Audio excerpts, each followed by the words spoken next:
Welcome to Scorched Earth and a general reading for the sign of Gemini, Sun, Moon or Ascendant for the month of December 2023. I hope you are well. I'm using the Crow Tarot for you today. If the reading resonates, before we go any further, if the reading resonates and you would like to go a little bit deeper, you can do so with an extended that will be available at the end. That will be the first link in the description box. The second link in the description box is to my private community, which is the Order of the Phoenix over on the Circle platform. You can get access to all of the extended content for no extra cost, so you can have a look for your moon or your ascendant, even your north node if you wish, and hang out with a truly extraordinary group of people. So if that sounds like it's something that might be of interest to you, you know what to do with that link. Now, Gemini, let's have a look and see what is going on with you. Could I have 3 cards for Gemini, please? There we go. There's the first one, and it is indeed a Gemini card. We've got the Lovers card showing up in your recent past, which I like very much. Let's have a look at current energy for Gemini, please. We have the Page of Swords. And what about what's coming towards fucking hell, what's coming towards Gemini for December? Right, we have 2 cards. They are the Knight of Swords and the Queen of Cups. I like this very much for you, Gemini, not least because you feature twice in the cards that are on the table. So we've got the Gemini card of the Lovers there, and we've got the Knight of Swords, which is also Gemini. We have this rather free-flowing Page of Swords, which doesn't have an astrological correspondence. It's somewhat of a wild card. It's a point of initiation into a different way of thinking about things, which I like very much. But we've got this, really strong sense of you coming through here, but it's tempered. This is what I really like about this. It's tempered by this Cancer energy of the Queen of Cups, and we'll get into what that might mean later on.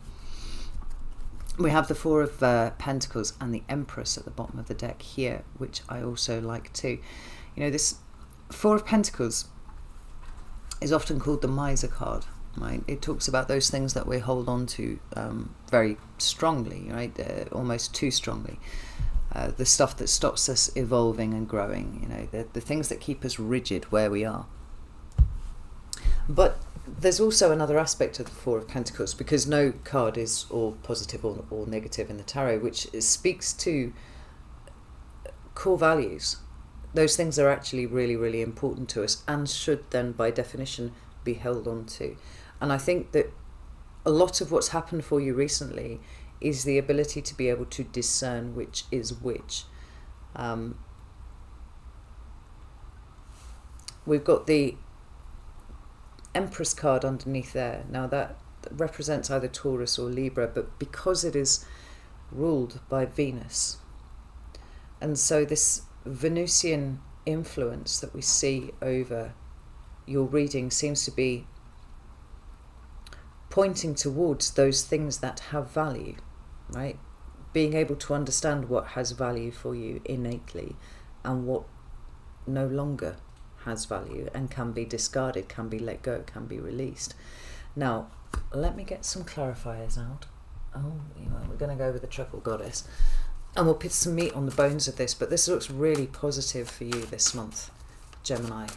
So, tell me about the Lovers. Why is this here for Gemini? We have the 2 of Wands, and we have the 5 of Wands in reverse. Tell me about the Page of Swords. Okay, 4 of Wands, love it. And the 5 of Cups, actually love that too. Tell me about the Knight of Swords and the Queen of Cups. 3 cards. So we have the 8 of Wands, we have the 4 of Swords, and we have the 9 of Pentacles. And I will just reiterate that this feels exceedingly positive for you this month, which is interesting. Because I won't say that the readings have been negative this month. Oh, far from it. They actually have been really, really powerful. But it seems like the majority of signs are needing to lean into some pretty uncomfortable energy to break through, to reach that more positive stuff that's sitting on the end. And it seems a little less like that for you, and perhaps because the work that you've put in so far has been dealing with a lot of that already. I mean, it'll be different for each of you, obviously. But sorry, I'm going to fuck around with these cards for a second here, because I put them one way and then I decide I like them another by the time I actually get to come and look at them. So hopefully you can get a good look at what's going on there. If we move that up there, perhaps we can fit this Ten of Pentacles in here so you can see it too. So broadly speaking, it feels to me like a sifting and sorting in light of the new information that you have at your disposal. And it's new information that's come by way of what you've been doing in the last couple of months, really.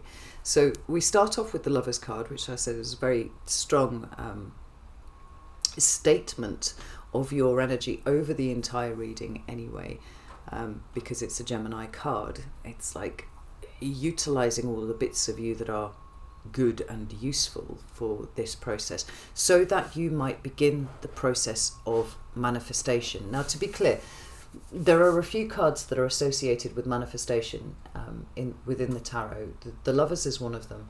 The Magician is another.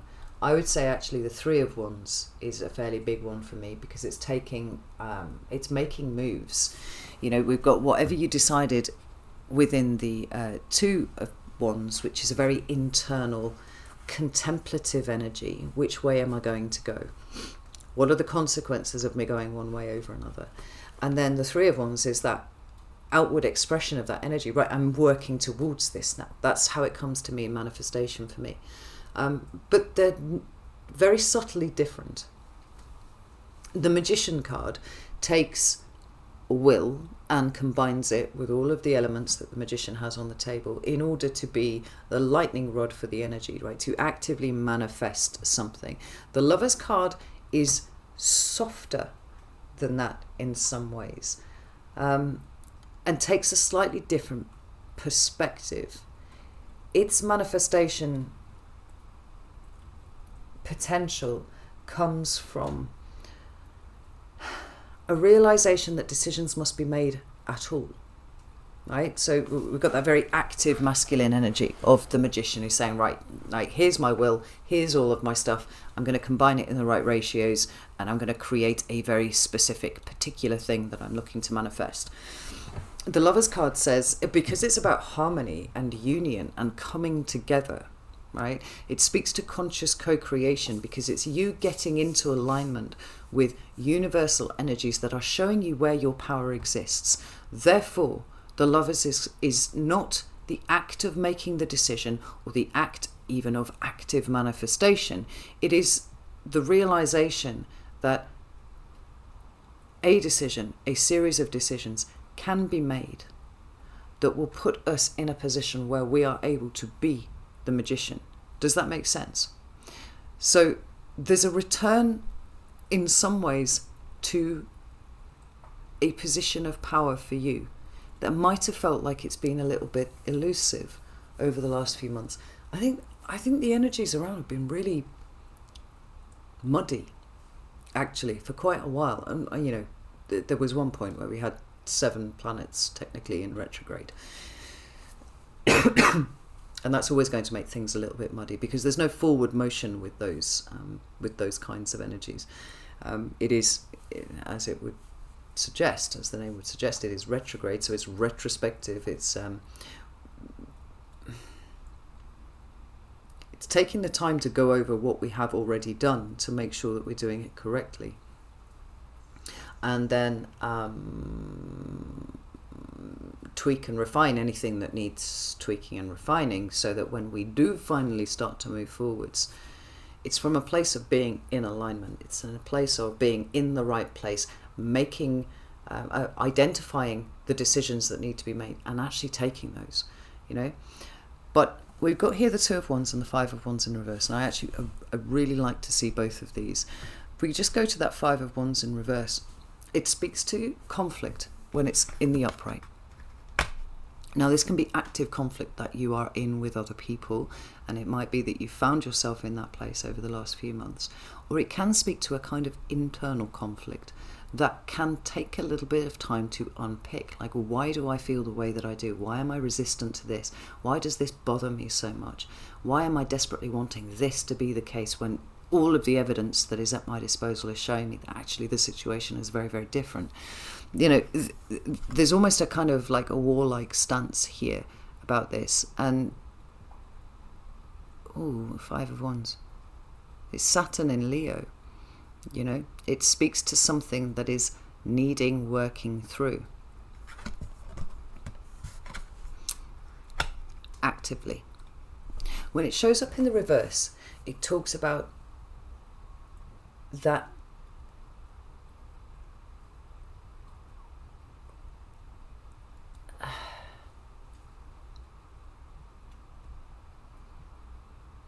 the word that I want to use is warlike, but I really don't think that that's appropriate. It's not a warlike energy that you've been in. It's been a bit like trying to fight your way out of a paper bag.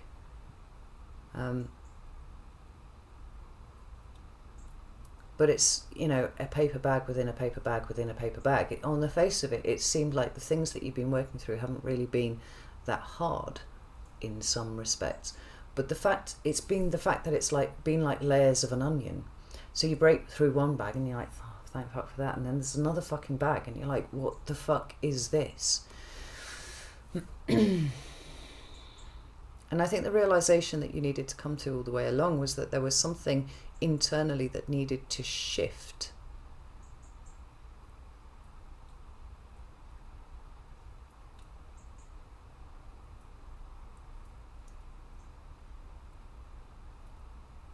Because you've almost been struggling against yourself, Gemini, I think. And the thing that's made it really, really difficult is not really understanding which bits of yourself have been at war with others. Certainly not understanding why they've been at war with others. And it's like there's a kind of clarity that's come to you now.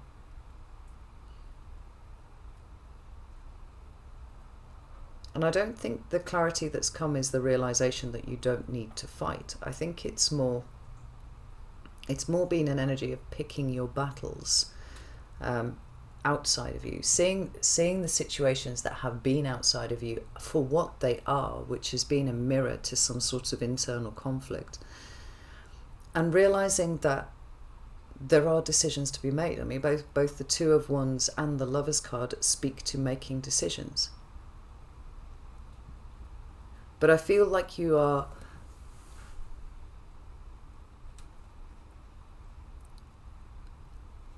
rather than trying to go in a direction for moving in a direction's sake, I think that there's been a willingness to sit with this for a little bit longer internally, until the sense starts to drip through. You know, the Two of Wands can talk about a turning point. We often refer to it as a crossroads energy, but it's often a turning point where we reclaim something for ourselves, and it changes the nature of the options that we have.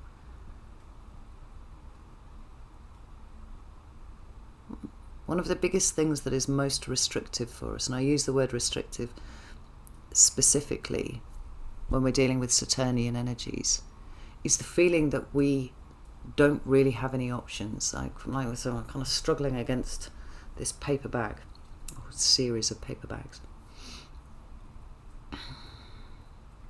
And quite often it's because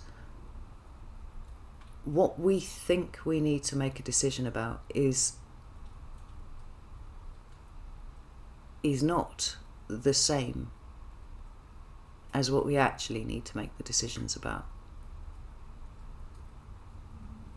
There certainly seems to be a sense of internal peace that has been difficult to come by recently, but it's here. And almost seamlessly you seem to have shifted into this alignment that we're talking about, where all of the energies are moving forwards now. And they may not be changing much outside of you at this point, but it's almost like a dam has been breached inside of you, and suddenly there is all of this energy. There's all of this awareness, there's all of this insight, all of this stuff is flowing where it was not flowing before. And when we look at your current energy, we've got the Page of Swords, and I really, really like this because it's the precursor to your energy, which is that. It's an initiatory point, but it's one that often augurs a complete change in the way that we think about things. The important stuff is not what we think, just as in the Lovers card, it's not, what things we're choosing between. It's the way that we think. It's the perspective that we hold. It is the fact that decisions need to be made at all and how we step up to it. And realizing that we've been thinking about things in perhaps quite a restrictive fashion because we weren't looking at some of the things inside. The really amazing thing, and also really awful thing about the human brain, is its ability to be able to throw up screens against stuff that we don't see. So we spend a lot of time with our conscious mind trying to work out what the fuck it is that we actually think about something, or why we're reacting to something the way that we are. And we don't realise that we're not working with all of the information, because this wonderful creation, the human brain, has this ability to be able to section things off so that you can't see them. I mean, sometimes it's like standing in a hall of mirrors, right? And you're like, holy shit. That scene from the end of Enter the Dragon, where Chuck Norris and Bruce Lee are having a fight, and they're like, you're throwing punches and you don't know if you're actually going to make contact with the actual adversary, or whether you're looking at a reflection of a reflection of a reflection. It's pretty difficult to navigate your way through a room that's been set up like that, a room being the inside of your head too. And there's something really significant in that.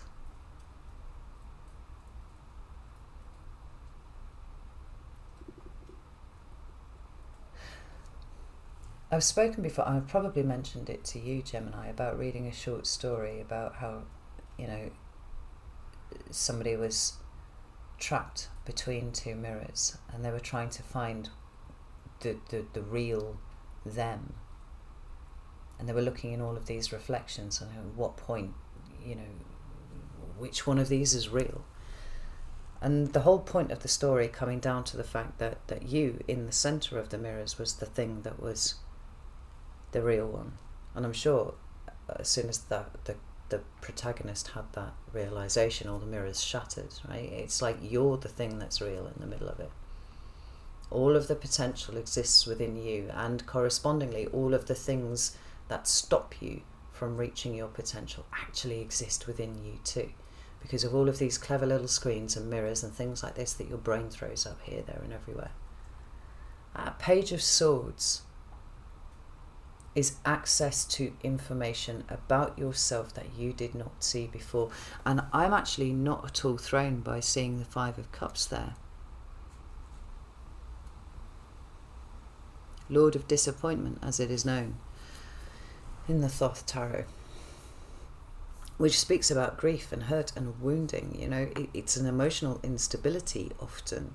And I don't mean that as in you are unstable. I mean, it's the way that all of our emotions at times are unstable, because, we're trying to make conscious decisions about things that involve, emotional wounding, emotional pain. Now, some of you will recall, there's a book by Robert Bly, it's The Little Book on the Human Shadow. And he lays out really rather beautifully over the first chapter what happens as we develop a shadow. Right, we're born as this 360-degree ball of energy, right? And we just are completely pure, completely oblivious to anything like consequences or, anything unpleasant. We just are.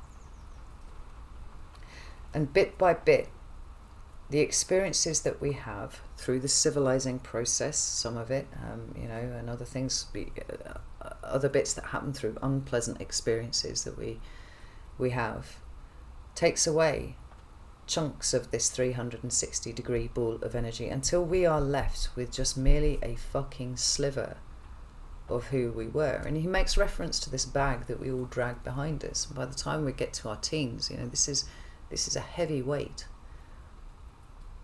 And it's the bits of ourselves that we find to be objectionable because our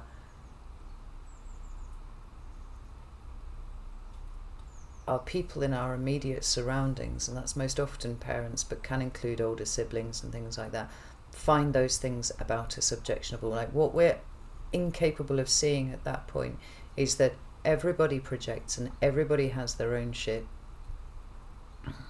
And quite often parents project that onto their children, and children respond. So we're left with this tiny little sliver of light of who we are, and this enormous fucking bag that we're dragging behind us that contains actually all of the things that we are, that we've just chucked in there and said, oh, I don't want those. But they don't disappear, we drag them around behind us. Now, with all of the positive intent that was in the centre of that, which is to make ourselves acceptable to the people upon whom we are dependent for our survival, may work short term, but it means we go out there into the world with vanishingly little idea of who we actually are. Very little awareness of the other, 320 degrees of the circle of light that we were, the sphere of light when we came into this plane.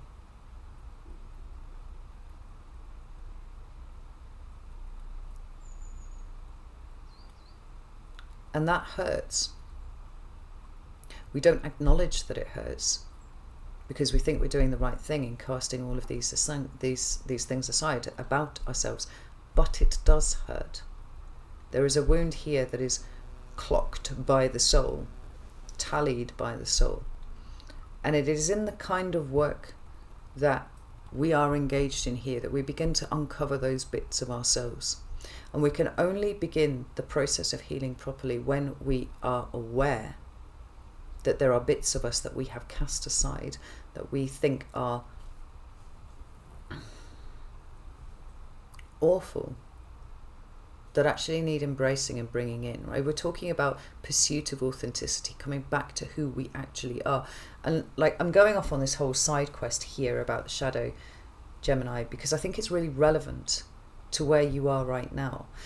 This does not represent a state of grief that you are stuck in right now. It represents an awareness of how much of your personal power you have given away because in some way it was attached to something that you found objectionable about yourself, right? It got thrown into the bag. I think the true meaning of this card here is actually in the sun at the woman's back here. This is the 360 degree. Did I say 365 degree? It is the 360 degree ball of energy that is you, that sits here at the back. Whereas this has been what's at the front, right? The soul keeps the score. The soul knows what has been lost. The soul knows what has been put into the shadow by you or by other people. It's usually been prompted by other people. But I feel like this foundation, Four of Wands, this new foundation that is being created by you, is being done with an eye on this. I feel like we've been talking about integration and wholeness quite a lot, you and I, Gemini, this year. But I think whatever's happened recently for you, it's really tuned your eye into what has been lost, what has been cast aside. And with this new information, I think you're rebuilding yourself. Now, the beautiful thing about this, and the focus very much is on rebuilding yourself at this point, is that because everything is a mirror, whatever you have found difficult to deal with this year that exists outside of you, and that is literally everything, all of your most significant relationships, everything that's happening in your life, that is an outside of you situation. You're involved in it, but it's not you. Is going to change too. Because your world externally reflects what is going on internally.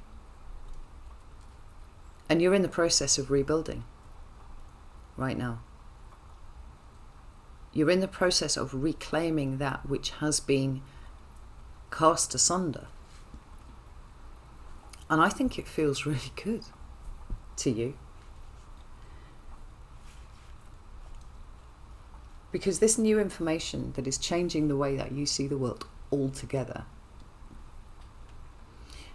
feels to me like it's going to be much less of an internal awareness and much more of an external expression moving forwards.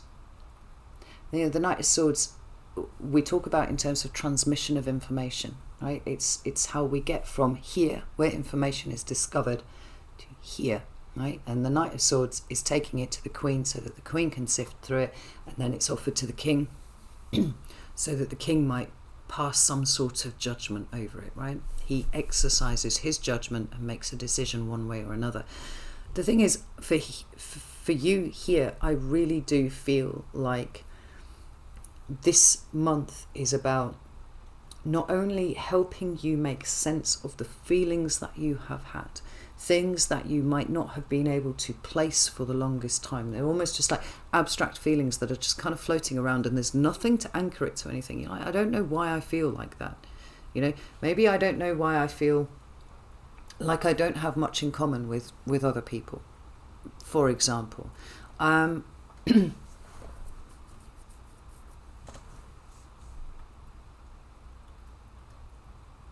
The Queen of Cups is a softening.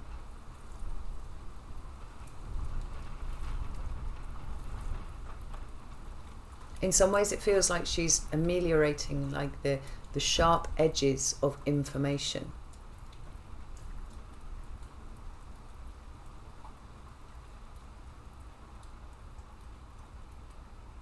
She feels like she's not only softening you somewhat, but she's helping you come to a state of deep awareness of your own emotional state, not just yesterday or 10 years ago, but very much in the moment. Because I think, one of the things that characterizes Gemini is the need for new information all the time. I have to make sense of things by way of getting more information about this thing. And the Gemini mind is all over the place quite often, right? In the best possible way. Like it's fizzy. It's like over here, and then it's over here, and then it's over here. But there's something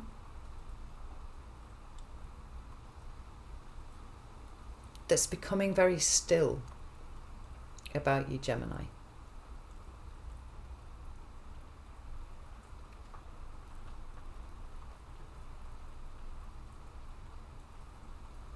And I wonder if it's the awareness that is beginning to develop, that it is not that you always need new information. What's been missing is the way to create a cohesive picture that you understand.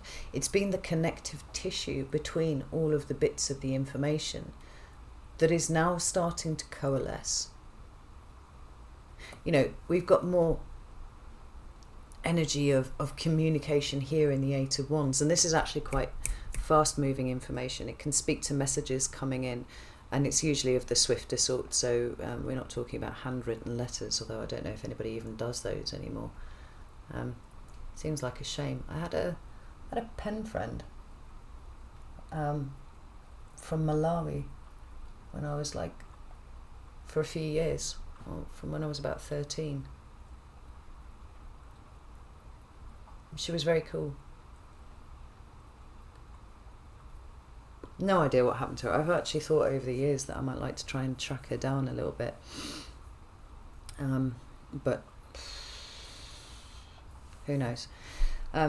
Anyway, it tends to be information of the more fast-moving type. So, social media, platform messages, instant messenger, email, that kind of thing, right? It's kind of snappy. But no, let's not go with but. Let's go with and. I think there's more information to come in. And with that being 8 of Wands, I do think that there's likely that it's coming to you. But I think it's just supporting the process that you are already undergoing here.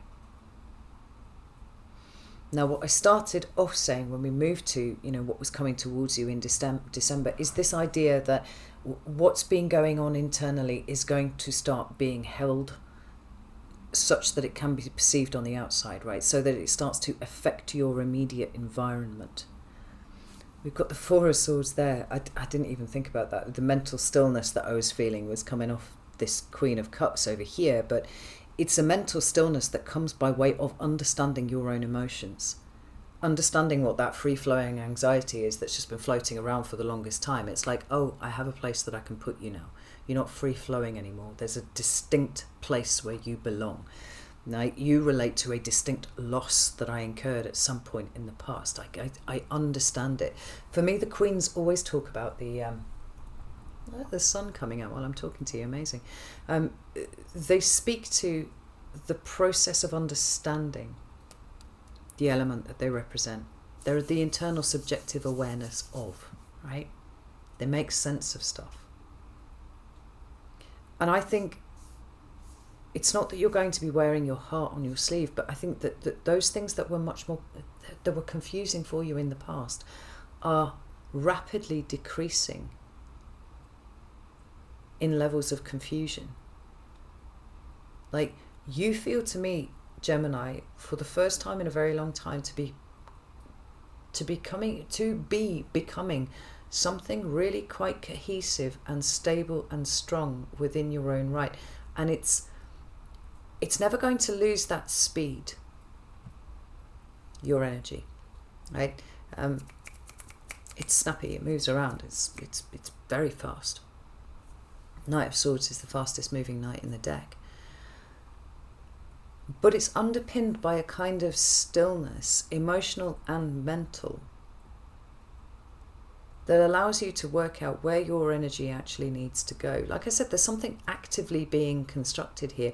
And even in the way that I'm looking at these cards here, we're seeing the green of the 2 of Wands moving to the 4 of Wands, moving to this over here. And we've got construction happening.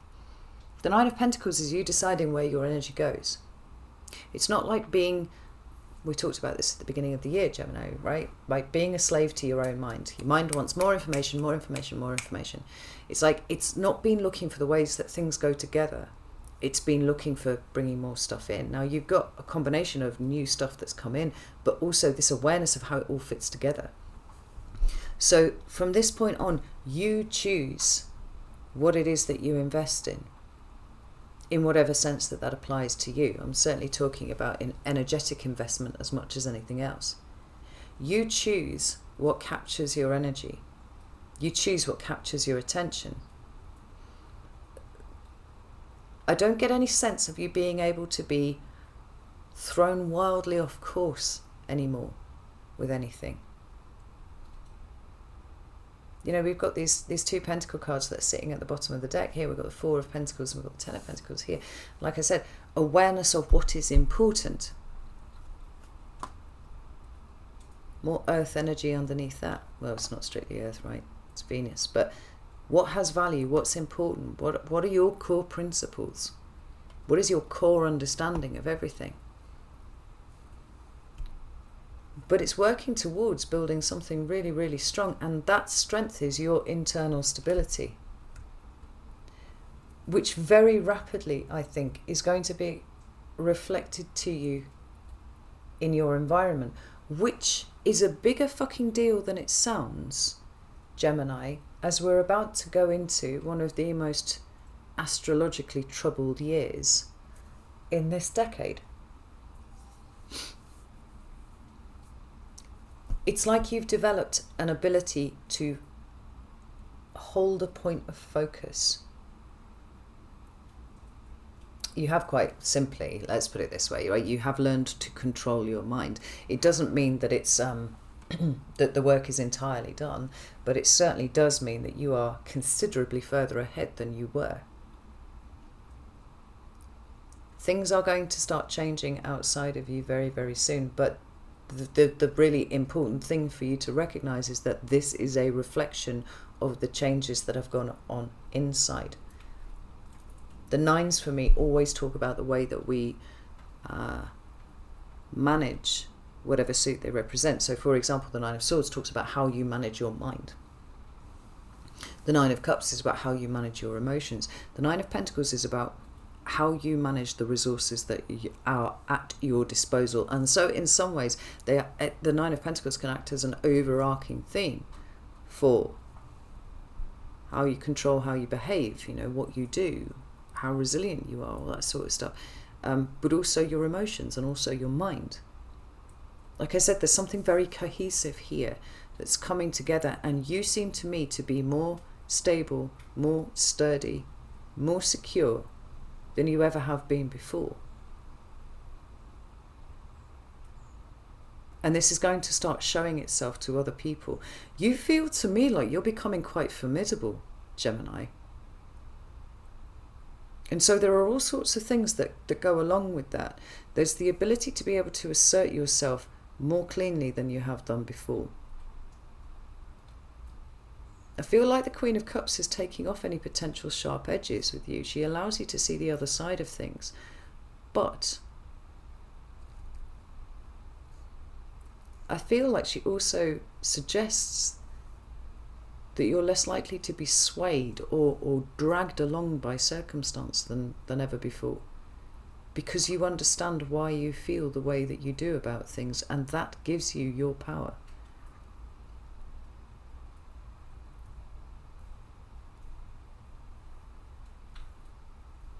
I actually feel, and this is the strangest thing, I actually feel like some of you are going to be developing some, not this month, but I think that you're going to start to see it next month.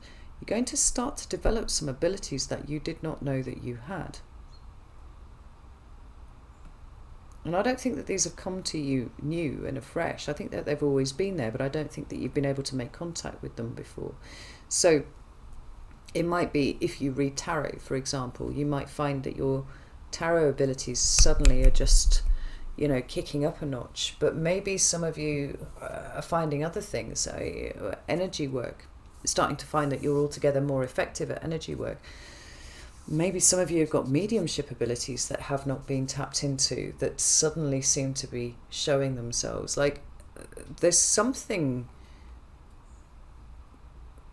already developing here for you, Gemini, that I think that come January, you're going to start to see some very concrete evidence of this being something that is in effect in your life.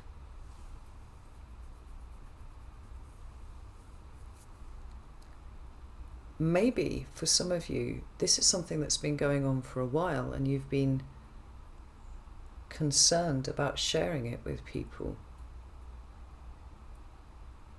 I think given that, both of these cards here, right, the Knight of Swords, Eight of Wands, even the yellow bird at the back of the horse there, these are all speaking to communication. But it's communication that seems to be centered around your awareness here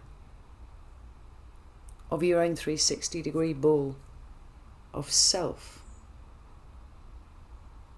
Could some of you be moving into a more active expression of healing or esoteric modalities, teaching, joining groups? Something like this is actually ramping up a notch for you here. And it's a really important part of your process.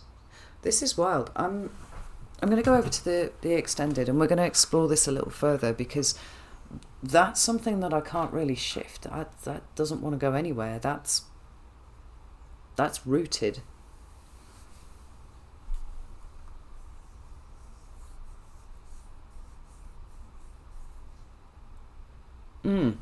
So you can join me on Circle for that, or you can join me on Vimeo. It's entirely up to you. The links for both are in the description box. If you don't want to come over to the extended, no shade, I completely understand. That's entirely up to you.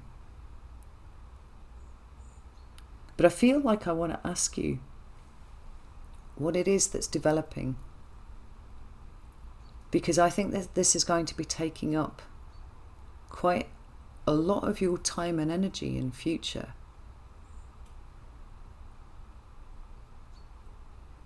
Whether you're doing it professionally, or whether you're doing it to assist the people that you care about around you, or whether you're joining groups of people who are doing the same sort of thing in order to increase and improve your abilities, I'm not sure. But I tell you what you don't feel like to me, Gemini, and that's distracted at all. Which is kind of fucking impressive for a Gemini.